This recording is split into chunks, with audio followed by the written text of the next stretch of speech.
Hi, I'm Ian Corzine, your social media lawyer, here for my next live stream. I'm really excited to be here. Today, we're going to be talking a lot about what's been going on this past year with COPPA. You know, it's been over a year, I think, since we've talked about COPPA, and I wanted to hear from you about your experiences with complying with the Children's Online Privacy Protection Act, as well as you consuming that type of content. What have you seen? Have you lost revenues? Have you seen channels die as a result of COPPA? We're also going to be talking about today TikTok, that multi-billion-dollar lawsuit brought by English citizens on behalf of all children. That's kind of a broad plaintiff base. But we're talking about that. That has to do with, basically allowing children's content to be consumed by all the various social media platforms, including TikTok. So anyway, I just want to say welcome to the show. If you are here so far, let's see if there's anybody going on right there. Okay, good. We're good. Let's see. We're live. We're streaming live now. Yes, we are connected. And so let's get to it. Let's see. Are we on? Okay. We are. Sorry. Hard. It's always so hard to tell. So anyway, what I'm going to talk about now is basically kind of do a recap of COPPA. You know, of course, that's the Children's Online Privacy Protection Act. And what that basically does, it was a law passed, back in the 1990s, 1996, I believe, went on to 1998.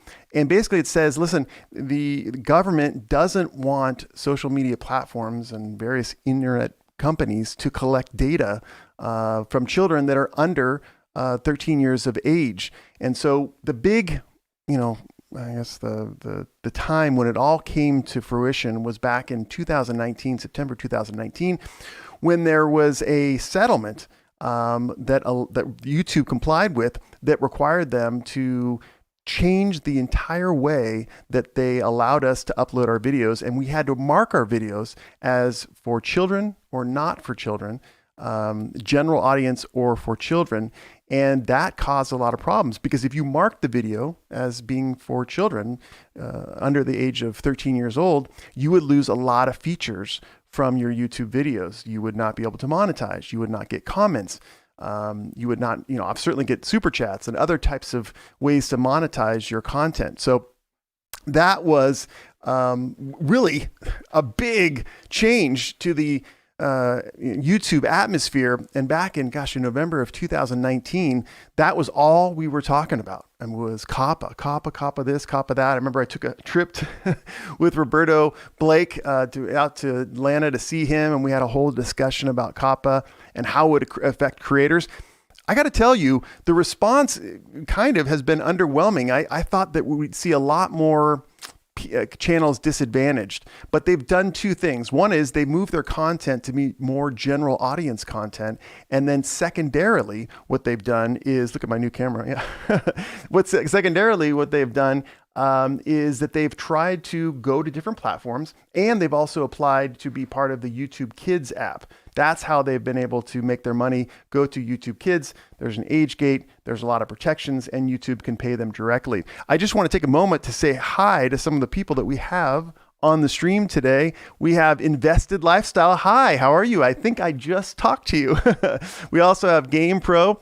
How you doing there? We also have Mailing and Cobalt Fox Plays. If you have any questions during the live stream, please feel free to ask them. My primary occupation is to consult with creators and answer their legal questions, whether it be COPPA or whether it be copyright strikes or trademark issues, or maybe I help them with a brand deal, negotiate a deal. So if you have any questions regarding that subject matter, about YouTube, I'd be happy to talk about that. We got Riley on the line. How are you doing, Riley? Good to see you too. And so I'm going to get right into a discussion of COPPA. One of the things that has come up, and I'm going to switch over to my iPad right now. Let's see if I could see that. Yeah. Is, people have asked me, okay, now that COPPA's passed, now that YouTube has tons of rules relating to COPPA, and see if I can do that. Can I be there? Yeah. How do we comply? And I found this great article that talks about COPPA compliance in real clear terms. And it says right here, how to follow the rules. Let's say your website is subject to COPPA under the definition of the previous section, what do you need to do? The first thing is you need a clear and comprehensive online privacy policy. That's one of the things that I really advise all my client creators is to have a privacy policy on their website. It's very easy to find online. You can also get it from me. I'm in the process of revamping my website, and I'll have that privacy policy available custom for YouTubers. The other thing you need to do is make reasonable efforts to provide direct notice to parents of your practices when it comes to collection use of PI, personal information, from people under the age of 13 years old. So you really have to do a comprehensive evaluation of your website. Is your website attracting children under the age of 13? And if it is, you've got to have some sort of system that allows them not to be able to come on your website without permission of the parents. And then, of course, it says obtain verifiable parental consent. That would be something that you'd have to, that would be kind of hard to do, frankly. But you should have some sort of form that's filled out that they verify that the information is subject to parental consent. And then you also need a reasonable means to be able to produce the personal information that you do collect to the parents. And then of course, establishing reasonable procedures to protect confidentiality, security, and integrity of personal information from the information that's collected. And then finally, retain PI collected online from a child for only as long as necessary to fulfill the purpose for which it was collected. Once the information you took is no longer useful, delete it from your website. Those are the things that I believe that you should be doing in order to comply with COPPA. Now, when it comes to YouTube, most of that is already done for you.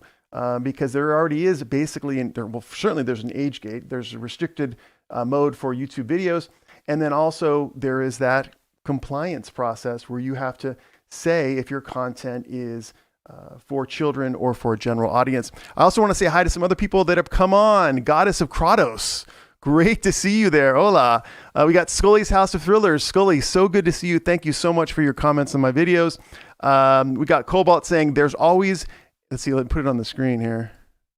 There's always YouTube audio library if you wanted some music in my videos. That's very true. You can always use that YouTube library. I do sometimes. I also have a subscription to epidemicsound.com, which I absolutely love. So much there. I almost find myself using it more for sound effects than anything else. One of the big things about YouTube is that they catch you on copyright issues most easily when it has to do with audio. So whenever I do an audio clip, like I have to do a demonstration or something in one of my videos, I always try to mute that audio and then I try to replace it, like if there's a car screeching by or if there's a door slamming, replace it with sound effects from a royalty-free library like Epidemic Sound. And that way, I'm not going to get pulled into a copyright situation. So I totally agree with that. We got Riley saying COPPA has, let's see, put it on there.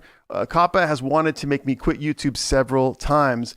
Riley, let me know what type of content you are putting out there on YouTube because I want to look more into this. We got Ron saying, hi, Ian. I am on and thank you for the live. Thank you, Ron, for being such a great supporter. I've seen you so many times in the comments and you always have something thoughtful to say. And I just, in this time and age, that is just so great to see. And I'm so happy you're here. Jessica's here. All right. We got a smiley face by Scully's. And then we'll put something back up on Riley. The thing is, you lose total interaction with your audience if you have a video that's set is made for kids. I know.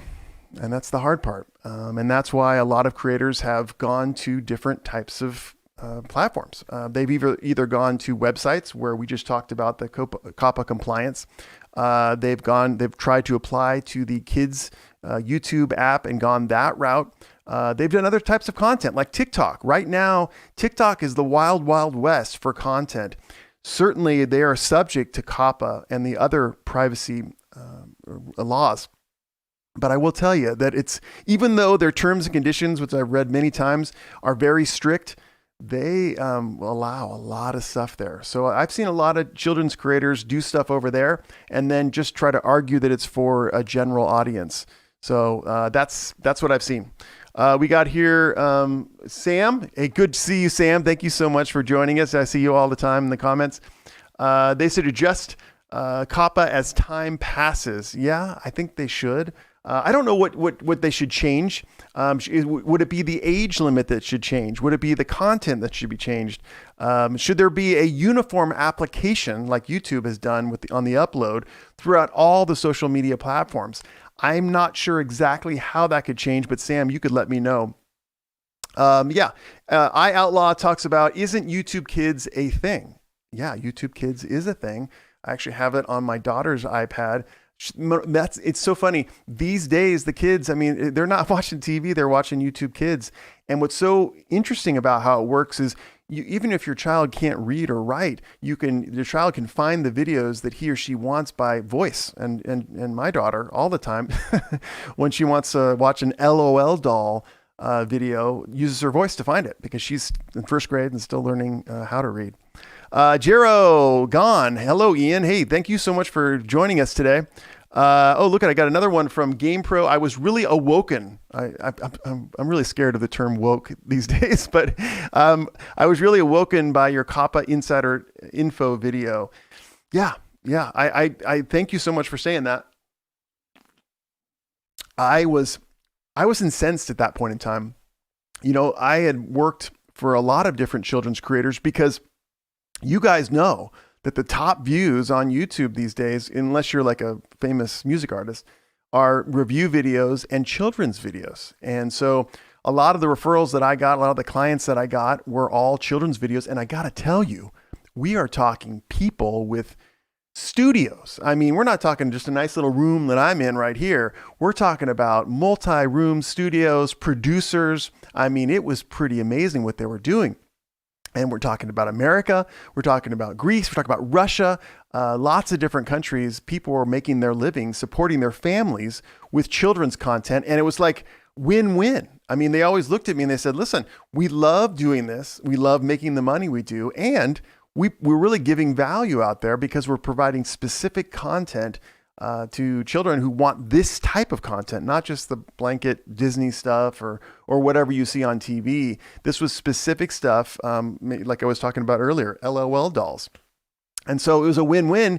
And then when I got the calls, when I went through the tiers with the creators saying, listen, I'm losing my livelihood. I'm not going to be able to make AdSense revenue. I'm not going to be able to have these brand deals that I once had.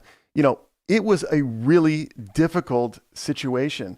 So I was angry when I made those videos. I really wanted to talk to the people who were in the know about why that particular settlement was made, because you have to remember, YouTube made this decision.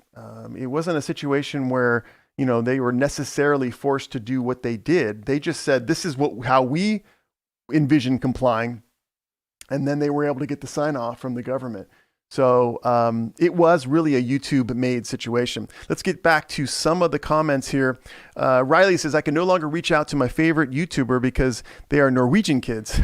YouTube channel and comments have been turned off. Yeah, that's exactly right. So with COPPA, that is what happened. There was a disconnect between the audience and the producers. And so as a result, a lot of people went out of business, or they completely pivoted, like a lot of us have done during the pandemic, and started making more general audience content, started involving more adults. It actually resulted in a reduction in good children's content across the board. It also applied to the other social media platforms. It wasn't just YouTube creators that were like, oh, shoot, I can't believe I'm not gonna be able to make money on this. It was also other people on Instagram that were doing cute things, on Facebook. It affected everybody. And so it was really major. We got Pick and Mix Gamer. Hi, I do horror games. Mainly, I tick mainly not for kids, unless I'm doing Fortnite, which is not a lot. My channel is not directed at kids. Good. That's good. If your content is not directed at kids, then you're never going to have to tick that box.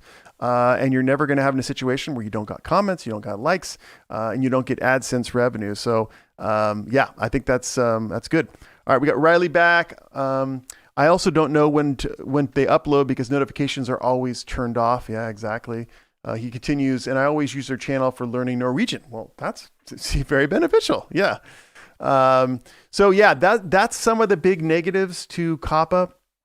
And it was a difficult time in my life. I spent months working with people to try to ease the damage. And then what I will say is that, I want to say in February of 2020, everything started to kind of just change. And I don't know if the creators just got used to the fact that their kids' content could no longer have the monetization they had, or if they just changed their content and they just tried to appeal to the general audience. It may have been YouTube's plan all along. They kind of said, okay, you got to do this, you got to market for kids or not. And then they knew that a lot of people would market as general audience and like not for kids. And they just would look the other way, but they would still comply with their settlement. I don't know if that was the case, but all right. Let's see. Dylan is here. No, Dylan, do questions need to be specifically on COPPA? Absolutely not. This is going to be my weekly show. Actually, I'm going to probably do two, but Wednesday's show certainly will be open to a discussion about anything. We're going to be talking about the TikTok billion-dollar lawsuit in a few. But if you did have a couple of questions regarding, copyright, trademark, YouTube brand deals, any privacy law, First Amendment things that are going through your mind. There's lots of there's lots of discussions we can do about First Amendment, as well as discussion about, I'm going to be doing a video on this, but about Epic Games versus Apple and the monopoly allegations that are going to be going to trial, I believe, on May 3rd. So happy to talk about all those things. Thank you, Ron. Honestly, thank you so much. Let's see. We got Jesse here, Van Loon. Can you do a video on copyright hunters, who they are and how to avoid their claims? I certainly can do that. I actually just got off the Zoom on a consult with a creator that was going through these copyright, I call them idiots. The big trend now, on YouTube is that what we're seeing now is a lot of copyright strikes. And it used to be in the old days, like someone would credibly make a copyright strike on a video. In other words, the creator would have them in the video in some portion, and maybe it was totally fair use, but they still filed the copyright or the DMCA takedown notice, which caused the copyright strike.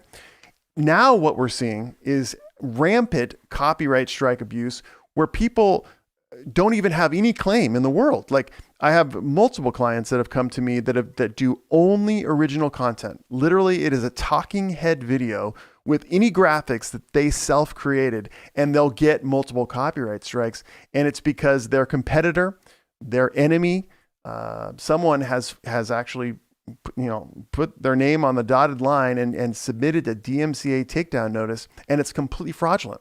And the worst part about it is that the law is set up right now to result in an automatic takedown of the video, regardless of the efficacy of the claim. So YouTube doesn't like it, but also YouTube can't monitor all the DMCA takedown notices that take place every single day. And so they have to have some sort of mechanism which protects the copyright holder in some cases, from having his or her work unlawfully displayed. So it's been really difficult, because then what happens is it's completely false. And so the creator's like, listen, I don't want to make any waves, and I'm scared about filing a counter notification to the DMCA takedown notice. I don't want to subject myself to American federal court jurisdiction. I live in Australia or whatever, for example. And so then that's the battle. And then the other part is, what do I put in the counter notification? So a lot of my consults involve me giving them advice about, what to put in that counter notification. So that's true here. It says, okay. It says, Riley's here again. I feel so guilty because I should have gotten over COPPA by now, but I just haven't. Well, I hear it. It was a major blow. It was a major loss of revenue for a lot of creators. And it was difficult. It was difficult for them. It was difficult for actually YouTube in general. It was definitely like an adpocalypse, so it's tough times. All right. So let's get that one off here, and let's move on to, let's talk about this freaking TikTok lawsuit. Can we put this on the screen here? I'll put it here, put me here. Good. So let's see. Can you see? Let's see. All right, so this is the headline here that we got a couple of days ago. It says TikTok sued for billions over use of children's data. So this COPPA thing, that's uniquely American because it's American law. But the issue is not just an American issue. I've learned so many times how sheltered I am being in America and realizing that there's a whole, much bigger, larger world out there of YouTube than just American YouTube, just California YouTube. So this takes place on this actually in England, and we could just read a little bit of it. Let me just make sure you guys can see it. Okay. So it says there, TikTok is facing a legal challenge from former Children's Commissioner England Anne Longfield over how it collects and uses data. She's apparently a barrister or another lawyer for England who is representing millions of children, and actually it says later in the article, all children, to file a lawsuit against TikTok for collection of personal information of under 13 kids. It says here, lawyers will allege that TikTok takes children's personal information, including phone numbers, videos, exact location, and biometric data without sufficient warning, transparency, or the necessary consent required by law, without children or parents knowing what is being done with the information. And then in response, TikTok says, privacy and safety are our top priorities. We believe that this claim lacks merit and intend to vigorously defend the action. So I don't know what's going to become of this. It's unclear. The allegations right now are not very clear about how TikTok was collecting this information. We knew how YouTube was doing it, but it's not clear how TikTok was doing it. Let me just get to the comments here. We have here, Game Pro said, YouTube said that they can set your audience for you if they detect error or abuse. That's absolutely true. Yeah, the AI does go, when we're talking about COPPA for a moment, the AI goes through and will make its own designation about whether the content is kids content or not. And that's a little scary to me. I've talked to some of the employees for YouTube, and they'll certainly never divulge, how their technology works, but it is that sophisticated that they're able to, through audio, through words, through colors, be able to determine whether or not a video is made for kids. Now, I haven't seen too many instances of AI doing that.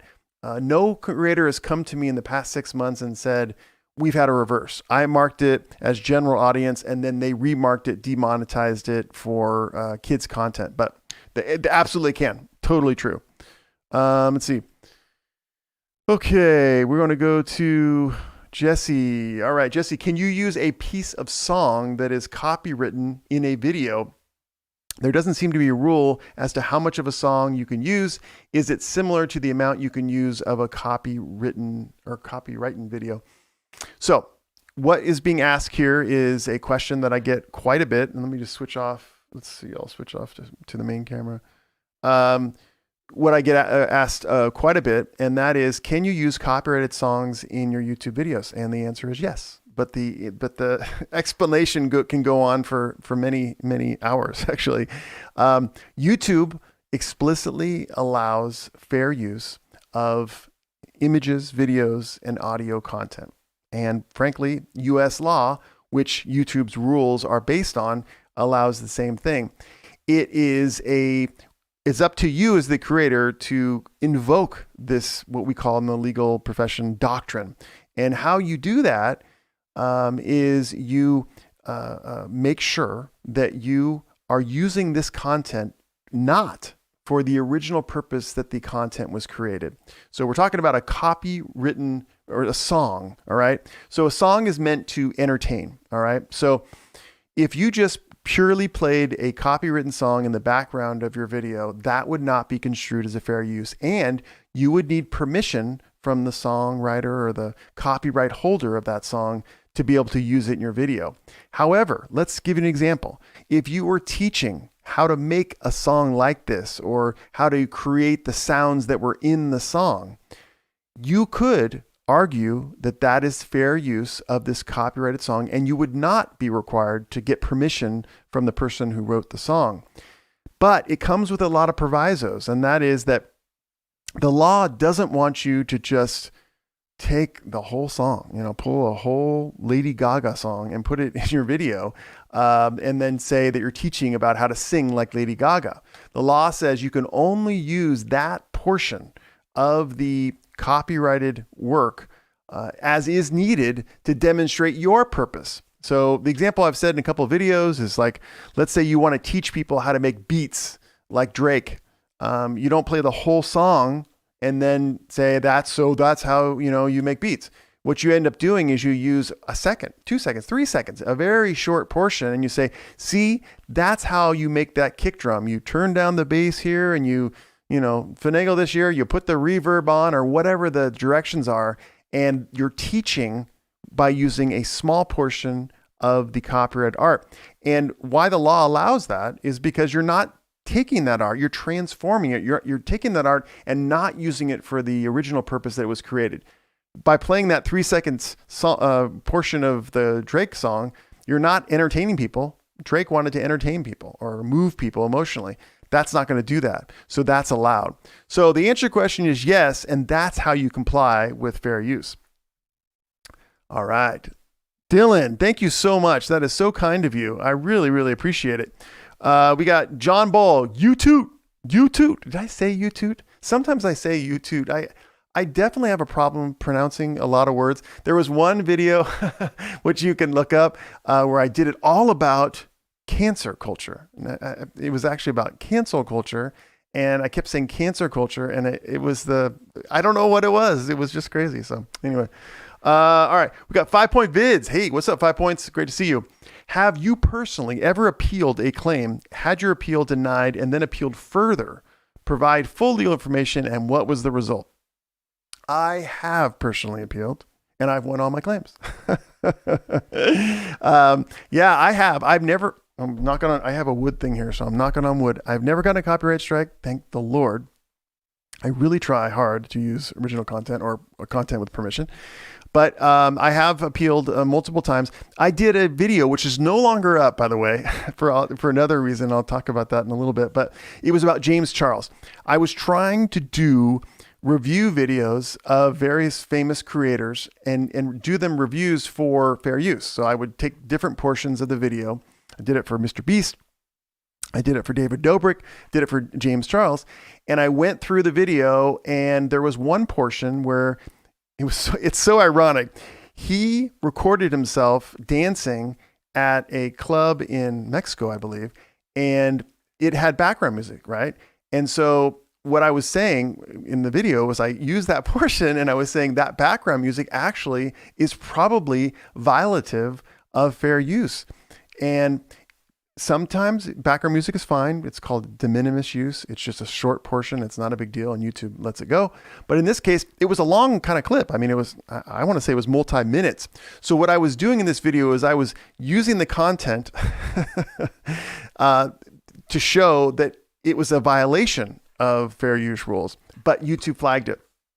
And so I appealed it, and it did take a little bit of time, and because it got a copyright claim and it got a yellow dollar sign, and I won it. So that's one case. Many other cases I've appealed. Luckily, I've always, kind of did my legalistic thing and talked about, USC code section 107 and, tried to really kind of lawyer it up. So I've worked it out. But it says here, had your appeal denied and then appealed it further. I've never had my appeal denied. Again, knocking on wood. I hope I never have it. But I have handled. Let me get this off. It's kind of annoying here.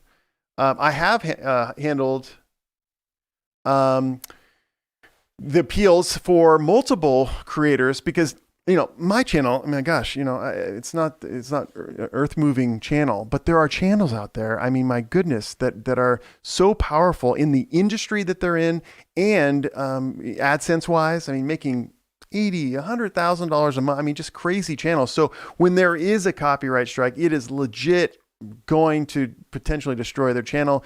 If they're doing live streaming, if they get the strike, sometimes their live streaming is taken away. So I have. And so in this particular case, or the one I'm going to discuss, we did appeal. He appealed. It was denied. Then we did a consult. I gave him the language that he would use in that appeal. And I think that involved also a counter notification because I think he appealed the claim, and then there was also DMCA takedown notice. And once we used the right language, we were actually able to get that overturned. Not only was the claim overturned, but also the copyright strike was taken down. So yeah, I have done it. It can be done. I will tell you the steps because I have nothing to hide here. Not only did we use legalistic language to be able to oppose the claim and the strike, but we also did a Twitter campaign. We jumped on, I can't remember the creator, but I mean, it was like PewDiePie or something. We jumped on his stream TikTok or Twitter messages. And then he had something that he was complaining about. We jumped in and then we complained about that. That got YouTube's attention. We also did a post on the YouTube subreddit, and that was picked up by a trusted flagger for YouTube. So we did a whole campaign to have it done, but the creator was super happy because this really threatened his channel. The thing that got the copyright strike for was something he'd done on multiple videos. So he was thinking, oh my God, we're going to get slammed with copyright strikes and my channel is going to be out and my money's going to be out. So we actually changed it, reversed it, and got it done. So it can happen. Oh my God, dude. Thank you, Grant. Thank you so much. That is so kind of you. I absolutely can't believe it. Cancel culture is cancer. Yeah, that was evidently what I was trying to say. We got 5 points saying another nice thing. Thank you, 5 points. It means a lot to me. Let's move on down the time. Oh, I love remix questions. Let me just take a drink here. So Jesse asks, does a remix lo-fi of a song fall under fair use? Oh, I just love talking about this. I could do this all day. I'm going to change. I got this new switcher, and it's cool to be able to switch camera angles in the middle of a live stream. So, yeah, sometimes. Most of the time, not. If you want a Gary Vaynerchuk answer, yes and no. I have seen definitely remixes where there is fair use implicated. And when it happens, it's when there's a total transformation of the music. So it's re-instrumentation, it's re-recording, it's changing of lyrics, it's change of timing. It's a complete different transformation, and the times that it works, it falls under the definition of parody. Parody is one of the biggest fair use excuses in the world. If you can say that it's a parody, you're going to qualify for fair use and you're not going to have to get permission to use the work. So a lot of times, I was thinking of the Gorillaz. There was a song by the Gorillaz that actually did this transformation. It actually took a copyrighted song, and I can't remember the name, but they're such a comical act, and they did such a parody on the song that it qualified as fair use. But I will say a majority of the remixes that I hear, whether it be on SoundCloud or on YouTube or on TikTok, frankly. TikTok's a different story. We can talk about that in a minute. But those generally do not comply with fair use, and you're just taking a risk. And that's the thing I tell my creators all the time is, I advise you to follow the law, understand the law. But it's kind of like advising you to travel under the speed limit or at the speed limit. I mean, I advise you as your lawyer not to violate speeding laws. But I also have a complete understanding because I do it myself when I'm on the freeway going 70 or 75 miles an hour. So it's the same thing as it applies to intellectual property on social media platforms. This is the rules. If you violate them and you get caught, sorry, I'll help you out. But if you violate it and don't get it caught, well, that's kind of the way our social media culture developed. I mean, if you think about it, the whole reason why we even have these questions, why, are memes legal, are remixes legal? It's all about the fact that we started in 2002 or something like that, where people were taking photos, listening to music recordings, and they were putting it on the internet, and people loved it, and it just blew up. So it's so hard for me to denounce people who are taking copyrighted content without permission. I've done it. I've speeded. So, remixes generally are not going to qualify. You're going to have to get consent, or you're just going to have to take that risk. A lot of people, especially on Twitch, I did a video on Twitch. It was really interesting. I put up a famous DJ from De La Soul. It was one of my favorite bands. And I talked about the fact that his mixes don't qualify for fair use. And, I got some heat for that, but it's so true. The only thing I could say is that he's still up. He's still streaming on Twitch. So it's one of those things where the social media platforms kind of speak out of both sides of their mouth. On one hand, they say, here's the rules, terms of service, or the copyright rules. And then on the other hand, they're like, okay, but what makes us the most money is views. And we get a lot of views from review channels. So we're going to let it slide. A good example, we've heard a lot of it. I'm blanking on the creators, but they review famous older music, like, In the Air Tonight by Phil Collins. It was the big video they had. And it's out and out listening to the music and then going, whoa. So is that fair use? Not under US law, but let me see if we get some more comments here. All right. Oh, let's see. It says here, I think you accidentally skipped my message under the dono haha. Okay, let me see. Let's see, Dylan. Did I skip the message? Oh, shoot. Here we go. Dylan, I am so sorry. Thank you for correcting me. I love being corrected. Honestly, I really do. Does having a video monetized change rather a video could be considered fair use? I know it's a spectrum, and I have people telling me videos I think are fair use aren't because of monetization. No. The answer is no. Let's move on. No, it is no. Monetization has nothing to do with it. You can violate copyright law with no intent to make any money. So what would be a good example? You somehow get access to a billboard and you put up someone's painting on the billboard, and as a result, people see it, and it's a copy of the original. Those rights are held by the original painter or photographer who made that picture. You can't do that. Now, you didn't make any money. You didn't gain any notoriety. It doesn't have your name on it, but you still use someone else's art without their permission. And as you remember from copyright law, essential copyright law, and I know, Dylan, you are a copyright nerd like me, that you get a copyright on your art the minute it's tangible, in tangible form. You don't have to register it. So it's fairly easy to violate copyright law by just taking something someone created. So monetization has nothing to do with it. You can't go, listen, man, I'm not, I have 300 subscribers, so I'm not monetized yet, and I want to use, a portion of the Star Wars movie in my video. Listen, I'm not making money.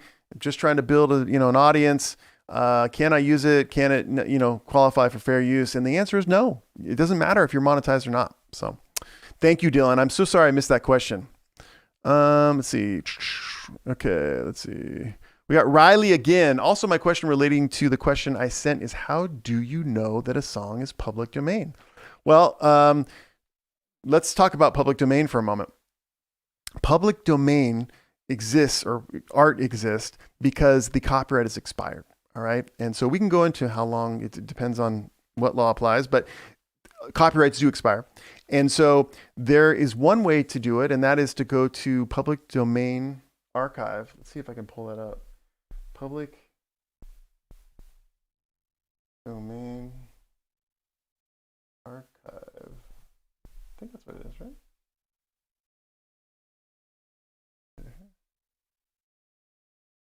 Well, this is one of them. I'll put it on the screen. Here we go. So this is one of them. It's called Public Domain Archive, and you can actually get free photos that are no longer copyrighted from here. That's one way. Where's the other one? It's .org. Publicdomain.org.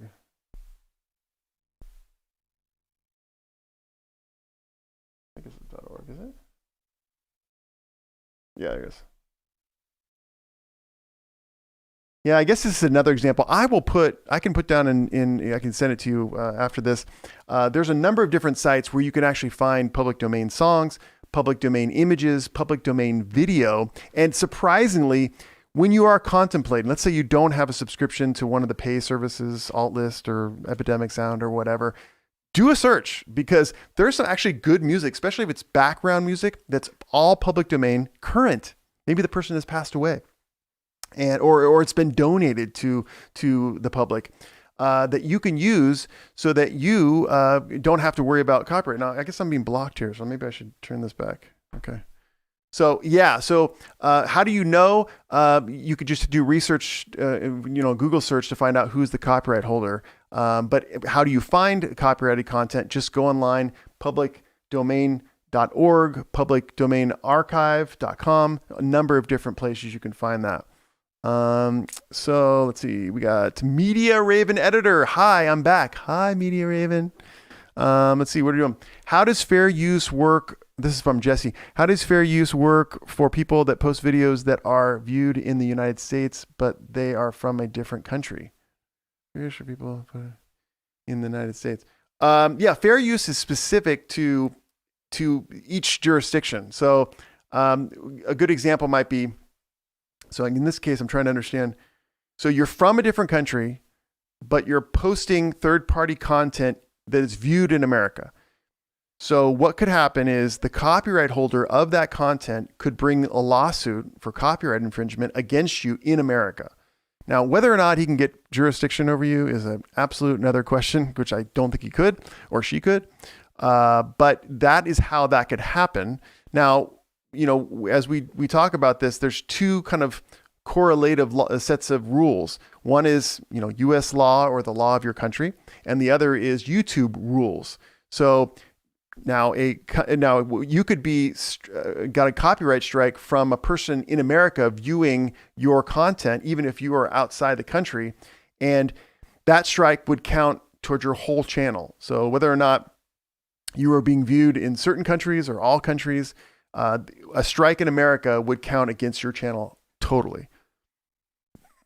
All right, so let's see, what are we doing here? Okay, sent you public domain. We got that one. Okay, here we go. We got Pick and Mix Gamer. When I do my Let's Play with commentary, an issue I have is to try to contact the game developer sometime. They do not reply. Are you allowed to do Let's Plays without asking? Yeah.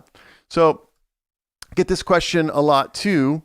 And the answer to the question is, the first step whenever you want to stream video games is you want to go to the website for that particular video game, and you can search streaming policies, you can search terms of service. You could just go through those rules. It won't take too much time, and it's really written. A lot of it's really written. I was thinking about Cyberpunk, and it's really written well. It's written for vernacular use, not lawyer use. And you can figure out what their streaming policies are. And a lot are very liberal.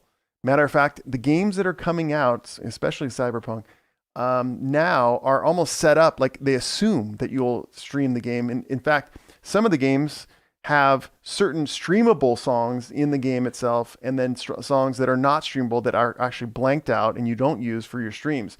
So you can look at those policies to determine whether or not you can stream the game. Most games that people are interested in playing now they have a policy that allows streaming, because that's how video games are sold these days. They're sold on YouTube, they're sold on Twitch, they're sold on all the different platforms for streaming. And so most of these video game people are smart enough now that they want as many people streaming as possible so that more and more people will play the game and buy the game. So that is the answer to that question. I want to make sure I fully answered it. You could contact, there's two different ways to contact a game developer. One is, through the website, which is sometimes fraught with difficulties. The other thing I've told my creators to do is go on LinkedIn. A lot of times the chief marketing officer or a game developer you can find that person on LinkedIn, and you can write them a DM and ask them there or propose a project there. Sometimes you'll get a quicker response doing that. So, okay, let's see. All right, we got Nessa ASMR. Hey, how are you, Nessa? And then we got Media. Listen, I've told you about copyright strikes a long time ago. I know. Did I say that? All right, see you later, Riley. Thanks for hanging out. I appreciate it. Any news on EU's Article 13? None. I don't have any news on that. I mean, it was changed to Article 17. But it was left up to the European countries to implement the EU's dictates. So each of the countries, I think it has to do with the pandemic. This was supposed to be, what was it? It was supposed to be applicable, were we talking about, I guess the summer of 2019, I think it was. And we didn't hear much in the news about implementation. We do know that there's a lot more restrictive policies in Europe than there are in America and Australia and even England now. But there's not news on the implementation as it stands now. So if there are any EU people out there listening, please let us know what are the rules right now that you're facing. We got the Closet Dive. Hey, Closet Dive. If you do a video featuring a particular product or company, can you use their brand logo in the thumbnail? Depends. Let's talk about trademarks for a moment. Trademarks are designed to prevent consumer confusion. So when you see that trademark, you in your mind form an image about what that product does. McDonald's, you know what that product is going to give you. However, trademarks aren't like copyright. In other words, they're meant to be publicly displayed. So the problem you get into with trademarks is when your art damages the trademark. So if you made a horror movie or something, or did a horror video on YouTube, and you had the McDonald's logo throughout, you might get a situation where you have a trademark infringement, defamation, fraud, some sort of claim against you for hurting their brand. So the answer to your question is, oftentimes you will get away with putting the logo in your thumbnail or in your video. You will see that most of the companies on their websites have a policy regarding their logos, and they will say it's prohibited. But most of the time, that is not enforced. The only time I've ever seen it enforced was actually with respect to YouTube. YouTube got a lot of creators in trouble when we were putting the YouTube logo in our thumbnails. We were trying to communicate quickly that this video was about YouTube, and they said you didn't have permission. So they took it down, a lot of videos related to that. But I got to tell you, the case where you include a logo and maybe you're trying to sell the product, or you're trying to, make it something that someone wants to use, the cases that those go to a trademark infringement situation are nil. Most of the time, you're absolutely gonna lose the case if you're the company bringing that action. So, I guess the answer is the risk is low, and people do it all the time, and I have not seen any harmful effects as a result.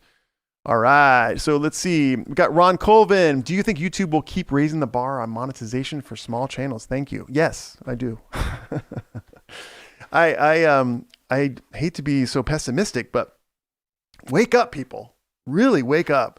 YouTube is going the way of Netflix. I just want to be real with you.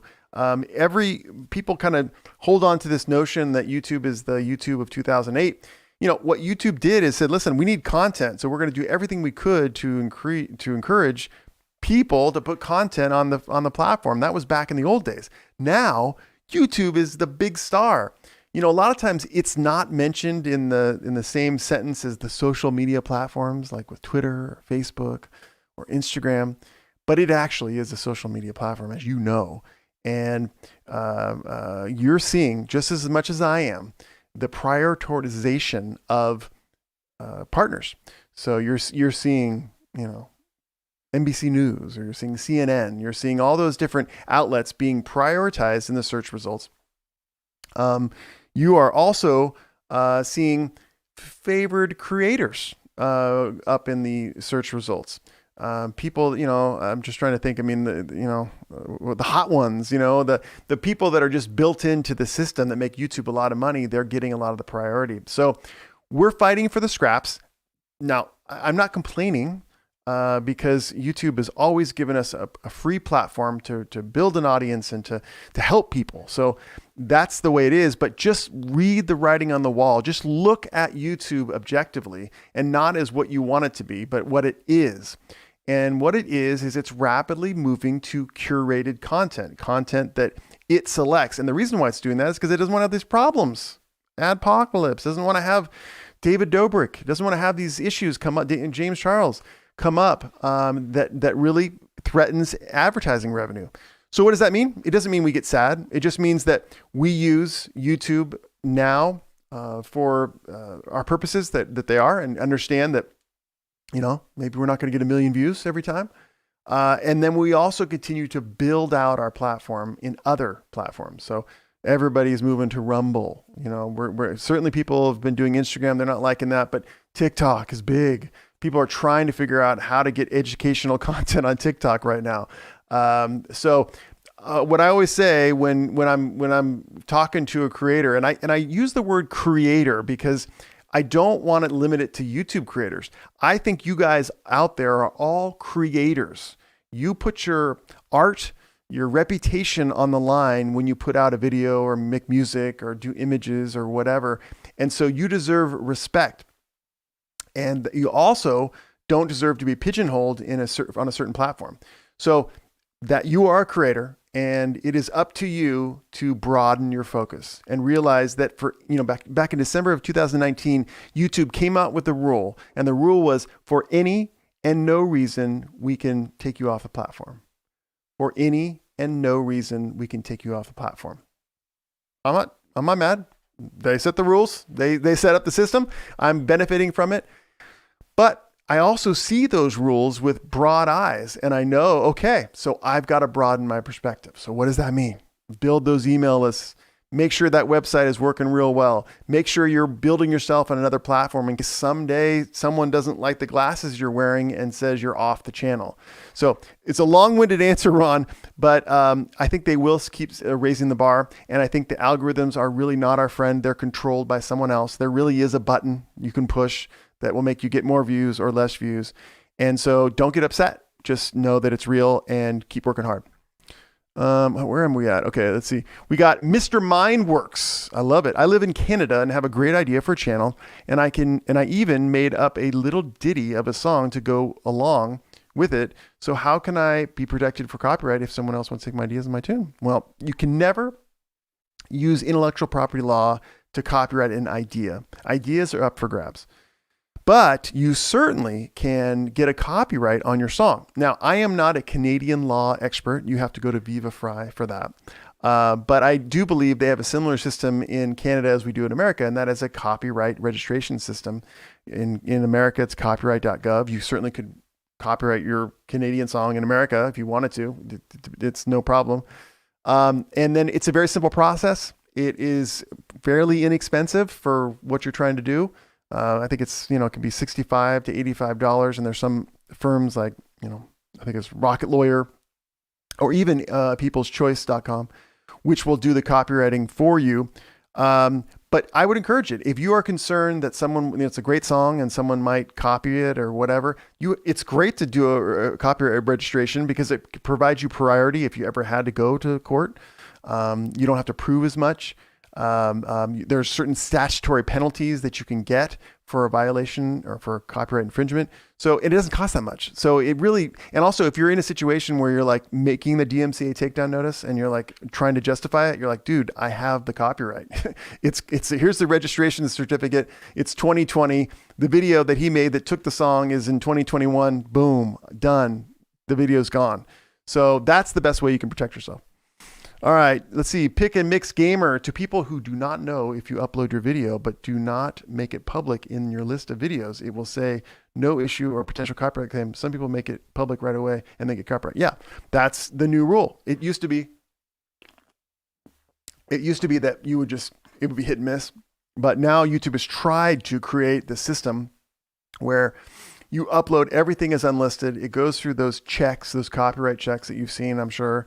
And it'll give you, a good measure of relief if you get the green $sign. But I will tell you this, what YouTube does not tell you is that you're not totally safe if you go through the copyright checks, you convert it to public and you move on your life, get the views, and then a year later, it could be pulled out. One, you're not out of the woods because DMCA takedown notices are always available. And then two, copyright claims pop up. I can't explain it. I don't know why in the initial upload, YouTube would not pick up, pirated audio, an image that belonged to someone else. Because frankly, it's going through the check and it's taking its own sweet time to do it. But I have to tell you that I've had a couple clients. I had one client that was, millions of subscribers, made videos 4 years earlier when he had no subscribers, and he used copyrighted music like everyone did. I mean, I did it before I started a YouTube channel. I mean, I was always posting, cool songs with my snowboarding videos or whatever. And so this guy did it, and 4 years later, lo and behold, he got a copyright claim. So we were able to get it, taken off. But I got to tell you, just because it doesn't register with a yellow $sign when you upload doesn't mean that it's safe forever. It's not guaranteed. Okay. Yeah, the Article 13 is the new Article 17. Absolutely, Eric. You're so right. And let me know if you are outside of the United States, if you have, and maybe even in Germany, because I see the umlaut over your A and your last name. Let me know what Germany or any other EU country is doing about Article 17. All right, we got Tomanichi Glass. Tomanichi, how are you? I gotta catch up with these comments. If YouTube vids embedded on your website is allowed, can you legally post on any social media informing people this video was added, showing clip of it on the site? If so, yeah, you can. Yeah, you can. Part of the terms of service for YouTube is that when you signed up way back when, probably didn't ever read it, is that you allow your images, like a thumbnail or your video images. It's a mix. Cheers for answering that. It makes so much easier. Thank you so much. Oh, we got Dylan again. Thank you, Dylan. Thank you so much. It means so much to me. Does fair use work the same on platforms like Spotify when it comes to remixing and sample use? It does. It absolutely does. But I will say that Spotify is a little bit of a culprit when it comes to remixes. I've listened to many remixes there, which I think are of skeptical origin. I don't know what the future is going to be with Spotify, because there's a lot of content on there that's not just remixed by Spotify with permission and rights. You also see, it's almost like SoundCloud. You almost see creators out there putting out copyrighted content and remixes, and then no one's getting in trouble. The big deal I'm seeing now too is that Spotify is really active in the podcast space. They'd announced that they're going to start allowing podcasters to charge for podcasts on their site, just like Apple is doing with that. Apple announced it on Monday, right? Or was it Monday or last week? And so by Guns N' Roses, and you're like, how in the world are they able to play this?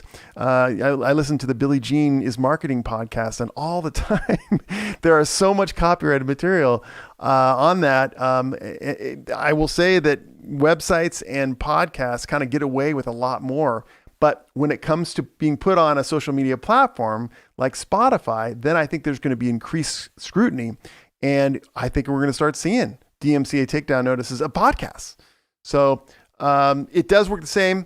And I think that we're just going to see more and more takedown notices on both Apple Podcasts, Apple Music, and Spotify.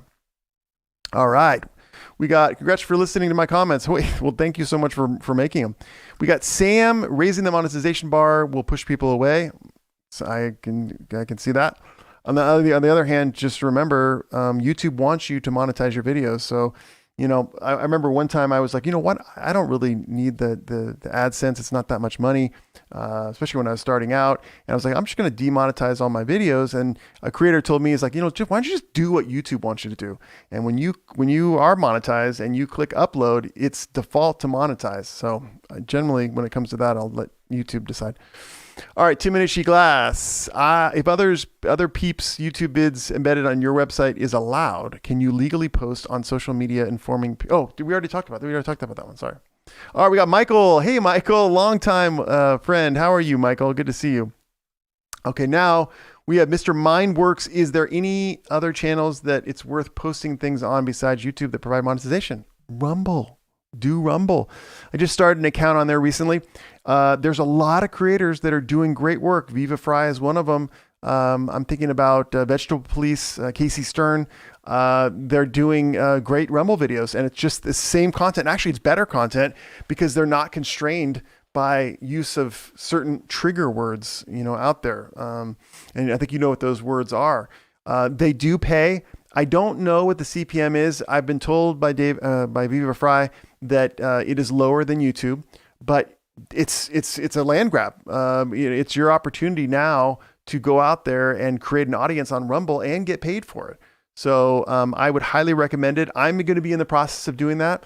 Some of my videos, talk about YouTube and maybe are derogatory, so maybe they don't get as many views on it. So I may move on to that too. So, all right. So that's what's that. I did want to talk a little bit more about, let's see, how can we switch this? How do we talk about this? This $1 billion lawsuit, if I can get it loaded up, that's being brought against TikTok. And I'll put it on the screen again here. Oh, the new season of some shows on now. Okay, cool. It says here that TikTok has more than 800 million users worldwide. And it says here, and the parent firm ByteDance made billions of profits last year, with the vast majority coming from advertising revenue. The claim is being launched on behalf of all children who have used TikTok since May 2018, regardless of whether they've had an account or privacy settings. Children not wishing to be represented can be opted out. So I just want to bring this to your attention that this lawsuit is happening. What's happening is, lawyers in England are bringing a lawsuit for many billions of dollars against TikTok for TikTok unlawfully collecting children's information, which kind of brings us to the beginning of our discussion about COPPA. What's interesting about this lawsuit, and I encourage you guys to follow it, is that it doesn't appear that the children have any information has been taken. In other words, it says here, regardless of whether they have an account or privacy settings. So it appears that they're suing on behalf of children who may not have an account on TikTok. Is that appropriate? And that question is going to be decided in the courts. And I think it's going to be really important because if that is the case, if you can sue for COPPA violations and get, $42,000 per violation fines, and you don't even have an account, could social media platforms be brought down? And I think absolutely they can. So that was one of the things that I wanted to talk about a little bit, is this particular lawsuit, and which is coming up, because I think that we're not done with the children's lawsuits. I think it's just the beginning. YouTube kind of put a Band-Aid on it way back when, but I think that COPPA is not done.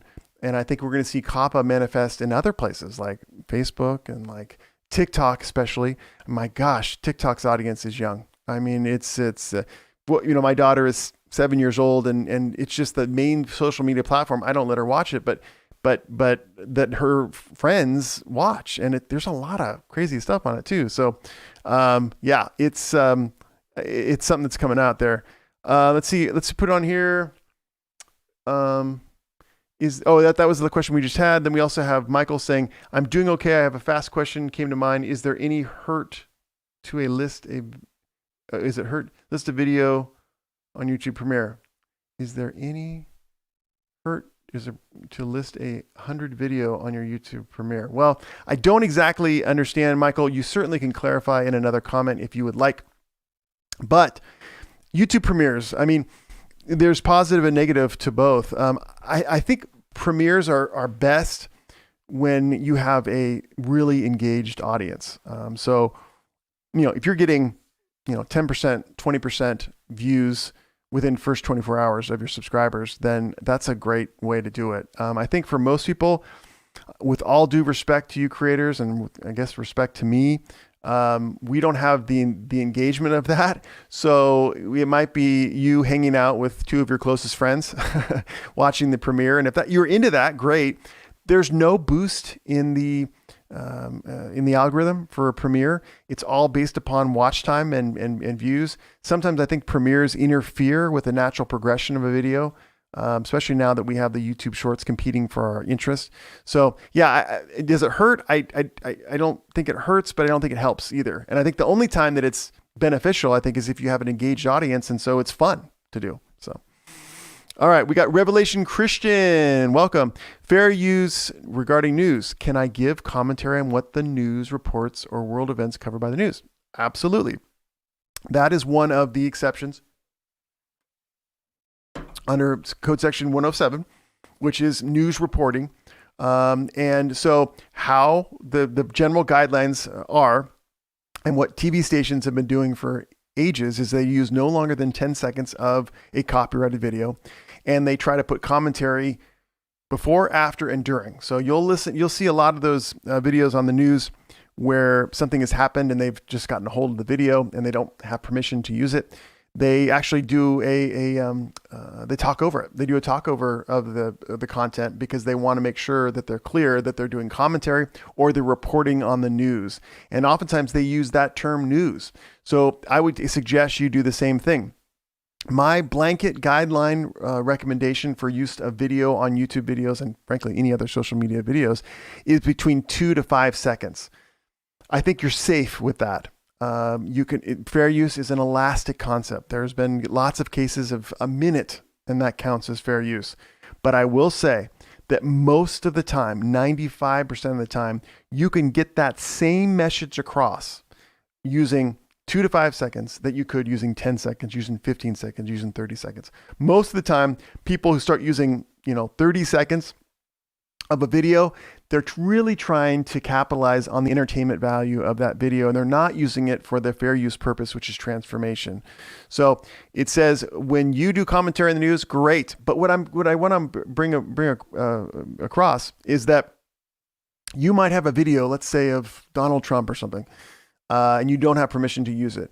Well, there's lots of ways to talk about something he did without using that video. You could use royalty-free images on Pixabay, or you can go to iStock Photo and get a subscription there, and you can get these licensed pictures of the subject of your discussion and throw them up right there without having copyright problems and also without losing the value of your message. Playing the 15-second video of President Trump playing golf, or having an image that you have the rights to of him playing golf, there's the same communication level. So I always encourage my creators that do review channels, commentary channels, news reporting channels, that they really think hard. Do they need to use the media that they have without permission? Do they absolutely need to have it? Could you go on Upwork and have a sketch done for $5? If you're doing a court case or you're reporting on something that happened, in a riot or something. If you don't have rights to use an image, why don't you get an animation done? And then you have all the rights. You have no risk. There's plenty of creators out there right now. I'm thinking of Stephen Gardner, who does, he's doing commentary in the news, and he's actually writing on a notepad, not only text, but also drawings and holding up to the camera. He's getting the same value as probably has 1 million subscribers. And I think he got that in a year. So I think a lot of times we get we see like the news on TV and we think, oh, you have to make it look professional and all these things. A lot of times it's nice to do that, but a lot of times it's also, you don't need it. So the answer to your question is, so long as you're doing commentary, you're reporting on the news and you're saying, hey, this is Ian Corzine and I'm telling you about the news of this riot. This is reported by the New York Times. I'm talking about this news. Just try to use cues that will trigger fair use. You're going to be fine. All right, moving back to COPPA here. GamePro 0012. I think any COPPA settlement may mean YouTube implements the firm age gate in the future. I agree. That would allow them to finally differentiate mixed audience content from kids content. Yeah, I know. I agree. The problem is they don't want to do that. I mean, they could have done that way back when. The secret, the thing that they don't talk about publicly is that they get tons of views from people that are under 13 years of age, all across the spectrum. Just in a little example, when my daughter is allowed to use her iPad for, half an hour a day or an hour a day, she a lot of times watches the same video multiple times. She loves that video. So you're getting rewatches, you're getting multiple views, and some people allow their kids to watch tons and tons of videos. So YouTube likes that because there's ads, and that makes them money. Yeah, that's the, when COPPA first, bubbled up, everyone's like, well, shoot, here's how you solve it, age gate it. And YouTube didn't want to go there. Because they didn't want to bar the content for people that are 13 to 17, I guess. But really what it was is that they want people to use the platform even if they don't have an account. They want people to share the content even if they don't have an account. It's less of a problem now because most people have a YouTube account. But way back when, a lot of people didn't.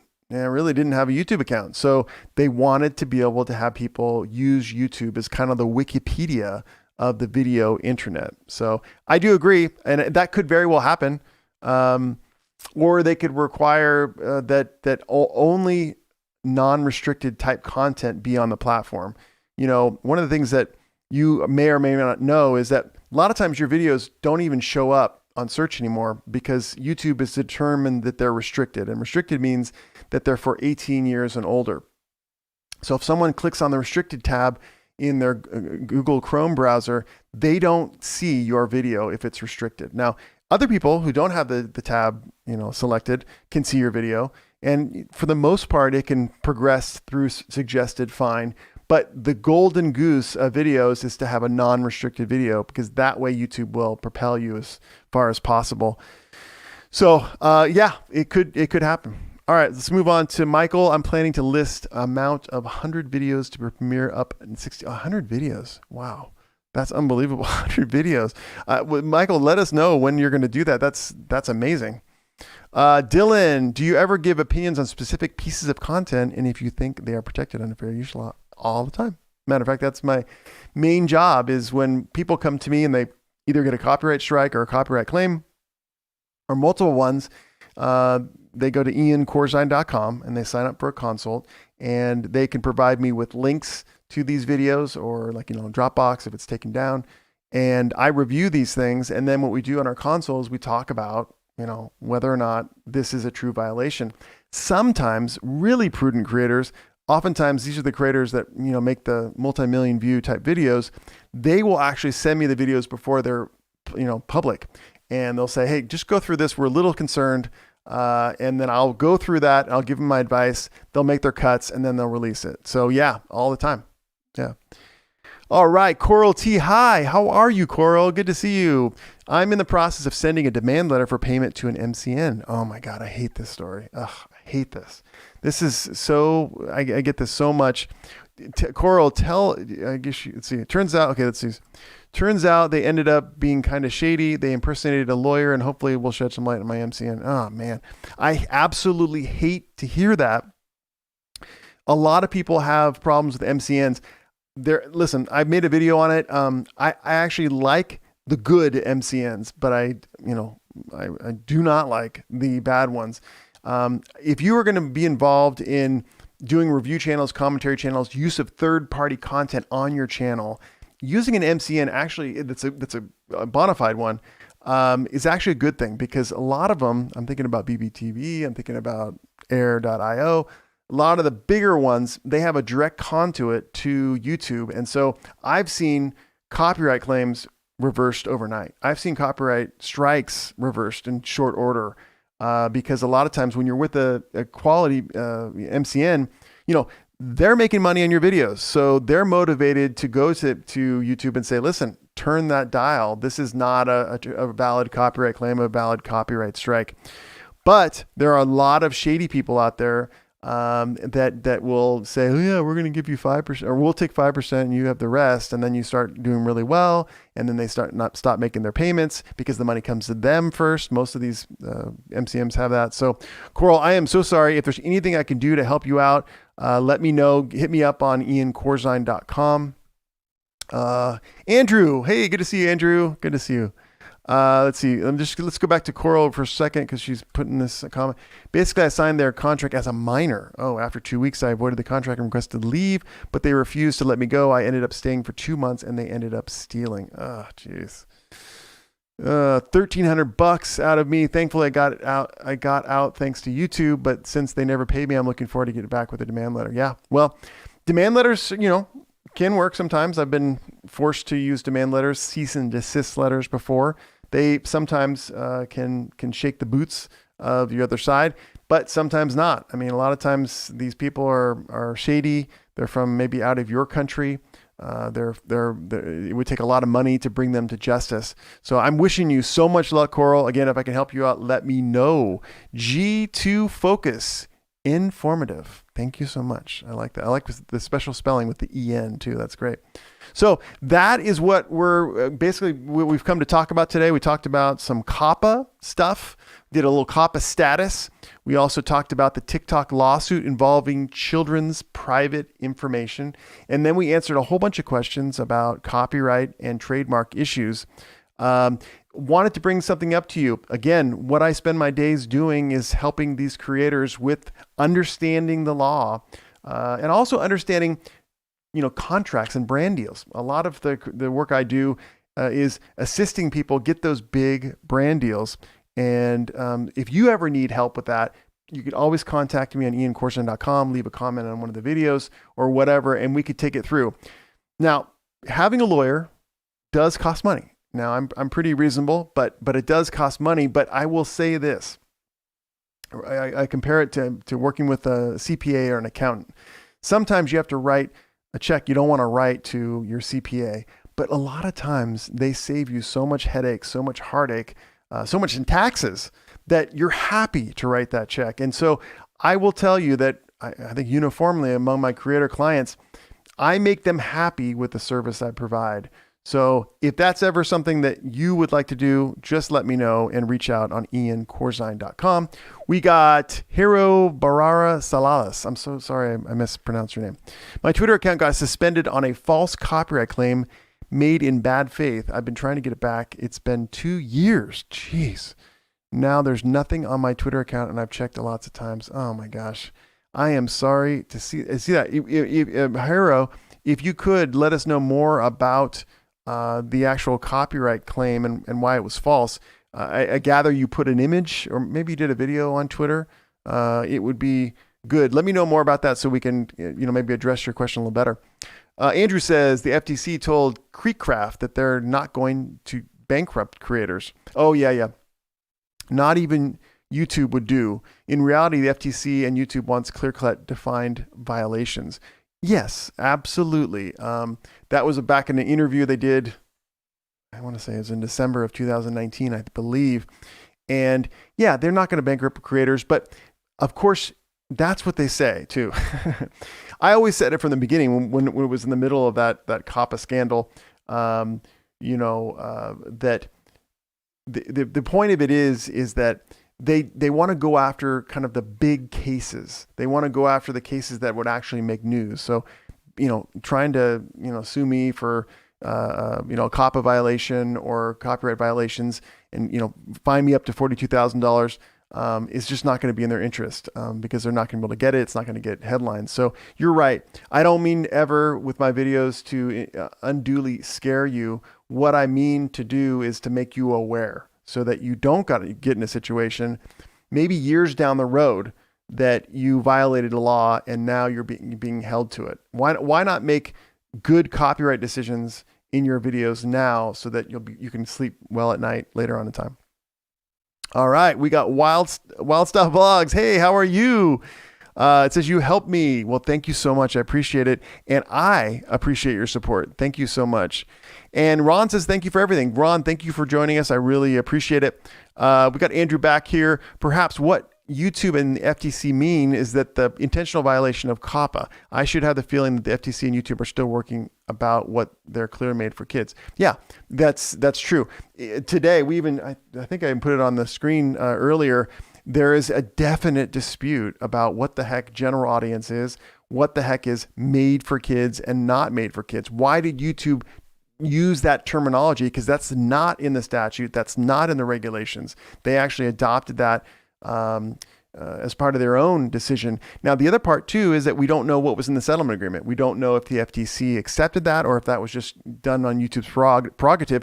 And you'll also remember that the upload process changed. Initially when we had the made for kids and not made for kids, it wasn't as clear cut. There was a general audience discussion. Now you can see it in the upload. It's much more clear cut. So absolutely, YouTube wants to find rules. Absolutely, the FTC wants that. However, you have to remember that YouTube does make money on the ambiguities. So, you have to make that decision. We got GamePro. It doesn't make sense the FTC would go after creators when the platform, the one that's collecting data, that seems like an abuse of authority to me. Yeah, it doesn't seem like that, but the FTC wanted to take a stand. They, again, if they said, there's this law that says you can't collect personal information about kids or from kids under 13 years old. I can't speak right now. But there were no fines attached, and they couldn't go after creators. Then no one would pay attention to it.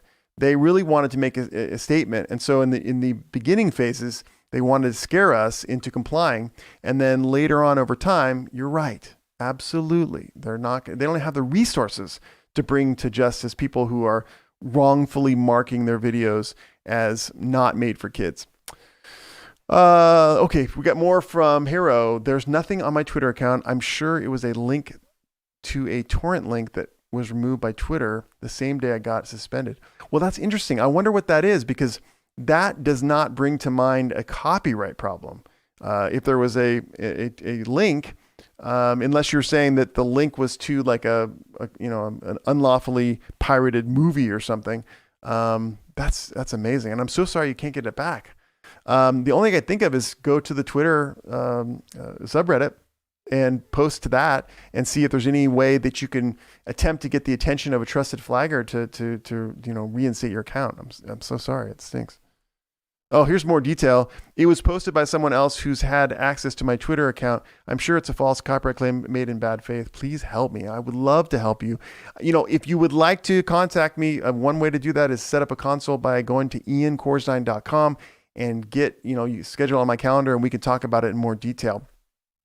We have the Revelation Christian here. What's the difference or guidance regarding having an opinion about a public figure versus defamation or slap suits, because public figures don't like bad press?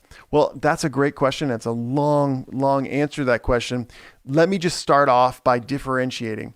What you're talking about is actually U.S. law versus YouTube law. All right. So having an opinion about a public figure is absolutely appropriate. It's actually appropriate in U.S. law or YouTube law. The only time that you get into trouble is when there's a claim for defamation, and that's where you're saying you're saying a false fact about someone, and that causes that person damage. Now, the burden to defend that case is heightened if the burden to make that case is heightened if there's a malicious intent, and that's required. That's what's required if you would like to. If a public figure alleges that he's been defamed or she's been defamed.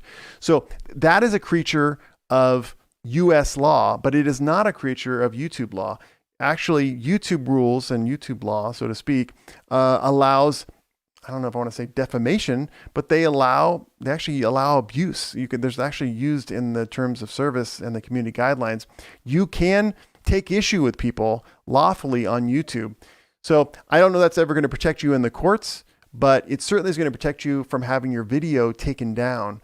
So whenever you're when you're doing commentary, you're giving opinions, you have to balance the interests of your law and your jurisdiction in your country versus YouTube law or rules.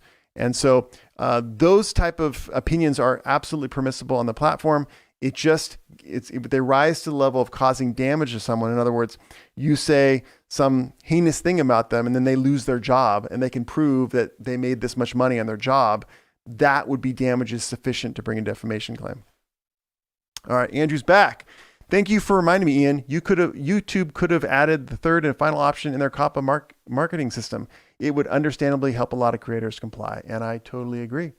Now, Andrew, I would love to know, are you a children's creator or do you just follow the laws? It would be interesting to know, because I'd love to hear from children's creators out there that are currently on the platform. They're actually making content for kids. And have they changed their revenue stream?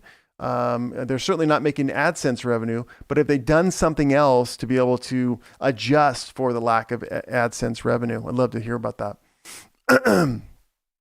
All right. One more thing I was going to say. I think I missed something up here. Oh, well, David's here. I just want to say, hey, David, great to see you. And then let's see if I can figure this one out here. There was one I missed. Okay. All right. So that is what we've talked about today. We talked about the COPPA. We talked about the TikTok lawsuit. If you guys have any more questions, I'm happy to answer them. Otherwise, we've been going for, I think, an hour and a half. Are we going an hour and a half? So it is getting close to dinner time in Los Angeles, California, and I'm hungry. So anyway, with that, I'm not seeing any comments. So with that, thank you so much for joining me today. I really appreciate it. I plan to make this a bi-weekly thing. I'm going to be doing streams on Wednesdays and I believe on Saturdays to the extent I can. Got this new system set up, so I'm stoked about using it. And I just love answering those questions and helping you. So thank you so much for joining us today, and I will see you